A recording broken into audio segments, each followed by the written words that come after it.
రాష్ట్రంలో వైఎస్ఆర్ అనేటువంటి బ్రాండ్ ఏదైతే ఉందో అది కనబడకుండా చేయాలనేటువంటి దాని మీద వారు ప్రయత్నాలు చేస్తున్నట్టుగా అనేక సందర్భాల్లో చూసాం. రావడమే నాగార్జున యూనివర్సిటీలో ఉన్నటువంటి రాజశేఖర రెడ్డి గారి విగ్రహాన్ని నేలమట్టం చేసినటువంటి సందర్భాలు చూసాం. బాపట్లలో రాజశేఖర రెడ్డి గారి విగ్రహానికి నిప్పు పెట్టినటువంటి పరిస్థితులు చూసాం.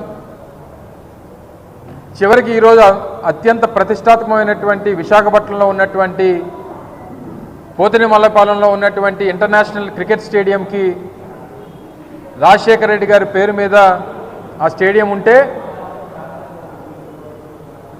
ఈరోజు కొత్తగా వారి పేరును తొలగించి కేవలం Andhra cricket association VDCA cricket stadium అని చెప్పి కొత్తగా చేసినటువంటి మార్పుల్లో రాజశేఖర రెడ్డి గారి పేరును తొలగించినటువంటి విషయాన్ని కూడా మనందరం కూడా నిన్నటి నుంచి చూస్తూ ఉన్నాం.